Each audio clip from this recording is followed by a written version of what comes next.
बाबर आजम की इंजरी के हवाले से सूरत हाल अभी भी तशवीशनाक नजर आ रही है। ताज़ा वीडियोस में बाबर आजम को देखा गया है कि वो फैन से मुलाकात के दौरान हाथ मिलाने से गुरेज कर रहे हैं, जबकि उनकी उंगलियों पर पट्टियां भी नजर आ रही हैं। उससे अंदाज़ा होता है कि हाथ में दर्द अभी मुकम्मल तौर पर ख़त्म नहीं हुआ। अगर बाबर आजम अभी तक हाथ मिलाने की पोजीशन में नहीं है तो वो कल बैटिंग प्रैक्टिस कैसे करेंगे, क्योंकि पाकिस्तान को परसों टेस्ट मैच खेलना है और उससे पहले बाबर आजम के लिए प्रैक्टिस में अपनी फिटनेस साबित करना बहुत ज़रूरी होगी।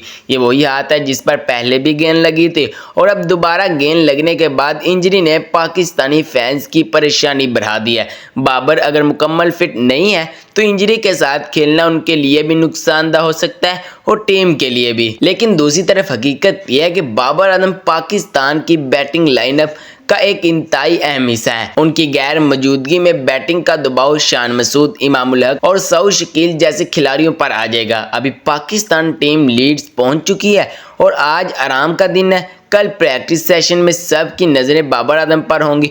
अगर वो बैटिंग प्रैक्टिस करते हैं तो हाथ से शॉट्स खेलने में कोई मसला नहीं होता, तो उनके मैच खेलने के इम्कानात बढ़ जाएंगे। लेकिन अगर बाबर प्रैक्टिस में हिस्सा नहीं ले पाते तो फिर टीम मैनेजमेंट को उनकी जगह किसी दूसरे खिलाड़ी को मैदान में उतारने का फैसला करना होगा। फिलहाल पाकिस्तानी फैंस के लिए यही दुआ है कि बाबर आजम जल्द मुकम्मल फिट हो जाएं, कल भरपूर प्रैक्टिस करें और पाकिस्तान के लिए पहले टेस्ट में एक बार फिर एक्शन में नजर आए। क्या बाबर आजम को इंजरी के बावजूद मैच खेलना चाहिए या फिर मुकम्मल फिटनेस तक इंतजार करना चाहिए? क्या कहते हैं आप?